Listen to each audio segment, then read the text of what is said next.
sou Gilberto Silva, advogado, historiador, mestre em teologia. Na temática de hoje vamos falar sobre a construção do Brasil e a quebra do preconceito que vem desde o fim da escravidão.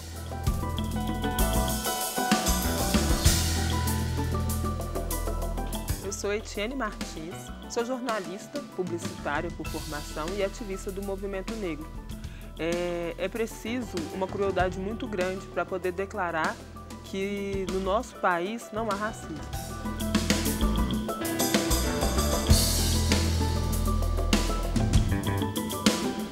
Eu sou João Carlos Pio de Souza, formação em filosofia, sou também mestre em educação, congadeiro, ativista do movimento negro e atualmente sou gestor na Superintendente de Povos e Comunidades Tradicionais da Secretaria do Estado de Direitos Humanos e Participação Social.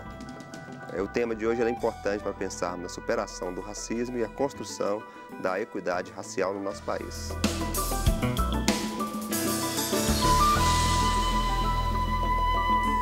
E eu sou Jair Stacanelli e está no ar o Horizonte Debate.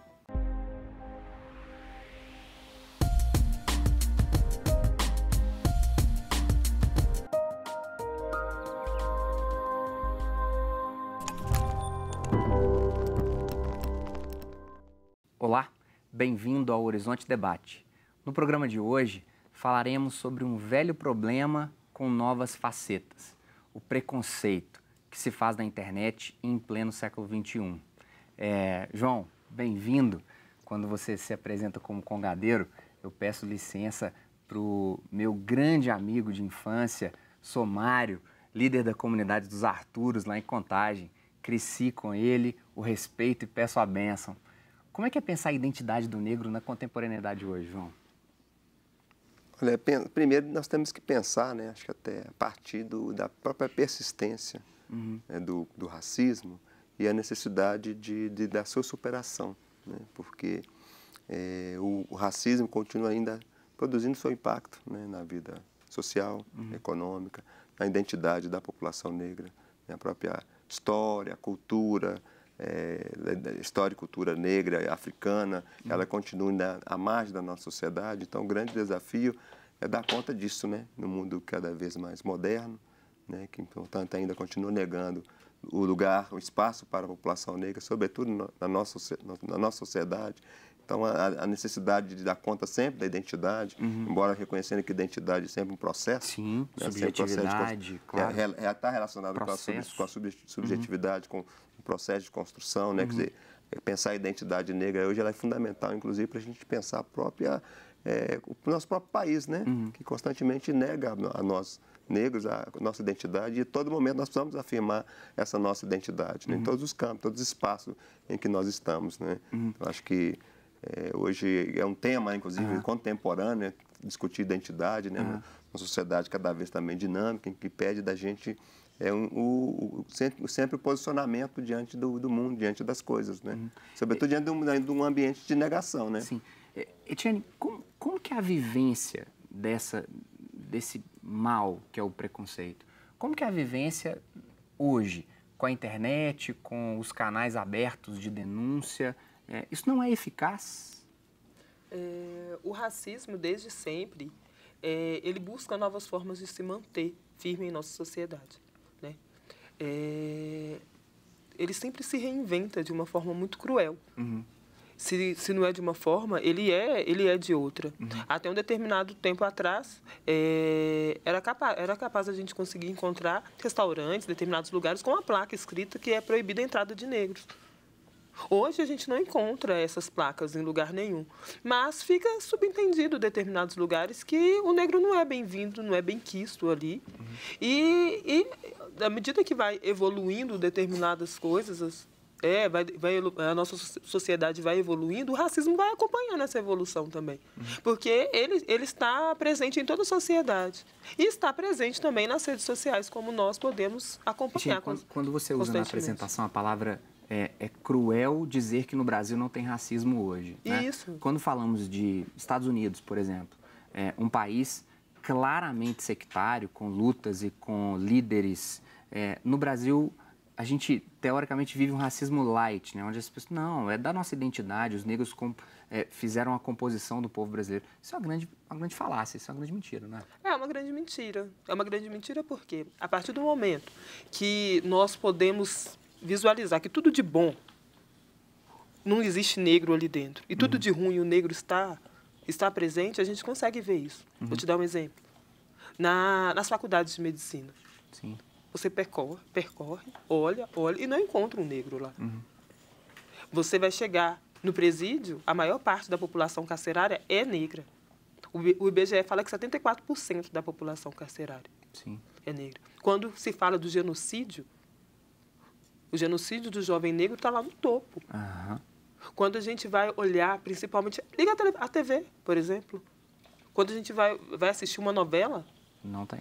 Não, se coloca o negro justamente no lugar forjado, onde quer que o negro esteja. De uma forma que, se a maior parte da população é negra, por que na nossa mídia, nos nossos meios, nos veículos de comunicação não tem negros? Por que quando a gente para na frente de uma banca de revista e você olha e você só enxerga branco estampando as capas de revistas? O negro não tem esse espaço. E quando tem, é um... Você vê, conta lá 30 capas de revista e tem apenas um negro. Doutor Gilberto, o judiciário está pronto para poder acolher essa demanda? Ele está pronto para receber a denúncia? Está pronto para receber a criança que foi maltratada na escola? Ou o sujeito que teve um olhar esguio num restaurante, por exemplo? Está pronto? Sim, o judiciário em si, ele está pronto para todos os tipos de demanda. Entretanto, para chegar ao judiciário existem alguns meios. Quais são os meios? Quando se trata do racismo, que a gente fala da coletividade, é o que a doutora Etienne falou com relação à proibição de entrada em algum local, proibição de ocupar algum cargo em alguma empresa privada ou pública, aí nós temos o racismo. A questão da injúria racial, a gente vai pela questão da subjetividade, da moral da pessoa. Ou seja, aqueles xingamentos de macaco, dentre outros que a gente está acostumado a ver, inclusive já citado aqui com relação à internet e outros meios de comunicação. O judiciário recebe sim, mas isso depende de um processo, de um procedimento, onde vai ter a denúncia feita numa delegacia, ou seja, quando se trata de injúria racial, ela é personalíssima. E quando se trata de racismo, tem aí o Ministério Público como... Gilberto, aprofunda mais nessa diferença entre a injúria e o crime de racismo. Vamos lá. Racismo. Racismo atinge a coletividade. É proibida a entrada de judeu, proibida a entrada de negro. Não podemos ter repórteres negros, não podemos ter repórteres índios. Qualifica uma quantidade de pessoas, uma coletividade. Aí é o racismo, com a Lei 7716 de 89, onde teve ali um aprimoramento, mas que vem esculpida pela Constituição de 88, que diz que é um crime imprescritível e inafiançável. Já a injúria racial já vem desde o Código Penal, 1940, meados de 1940, no artigo 140 do Código Penal, fala sobre a injúria racial, que é essa questão de afetar a pessoa, o íntimo da pessoa. É diferente de você estar atingindo uma coletividade. Entretanto, nós temos o pensamento de que o legislador deveria apurar e melhorar essa questão do racismo e da injúria racial. Haja vista que, quando a gente tem alguns casos explícitos de racismo, ainda consegue se esquivar pela subjetividade e levar para a injúria racial. Ou seja, a pessoa ali não é detida, não é presa e ela consegue ainda pagar uma fiança e esquivar daquela atrocidade que ela cometeu. Falta mais organização para que o legislador coloque isso de forma clara? Porque, no fundo, quando o goleiro Aranha, lá no campo do Grêmio, por exemplo, né, é chamado de macaco por alguns torcedores que ali estavam, acaba caindo em injúria racial e aparece a mídia, mas não dá nada para os caras, né? Assim. Todos nós percebemos que é uma atitude racista. Sim. Mas, pela legislação em vigor e pela subjetividade de ter atingido somente o Aranha e não a etnia negra num todo, e não é uma repressão à etnia, cai-se na questão da injúria racial. É onde a gente coloca esses pontos, que é até uma observação para que se haja essa mudança e uma revisão da injúria racial e do racismo. João, sinta-se à vontade. Mas eu acredito que tem que compreender o racismo e a persistência dele no campo da relação de poder. né? Quer dizer, o fim da escravidão, quer dizer, a própria escravidão ela foi construída numa base racial. Sim. Tanto a escravidão dos africanos quanto da população nativa, né, da América, ela se deu a base na escravidão. No Brasil, pós a escravidão, o racismo ele continuou. Inclusive, estrutural, ele é estrutural entre as relações. Como nós falamos que temos poucos médicos negros, ou numa escola de medicina poucos negros, tem a ver com o quê? Compreender como o racismo ele se organizou e se estrutura na sociedade brasileira. Isto é, hierarquizando, né?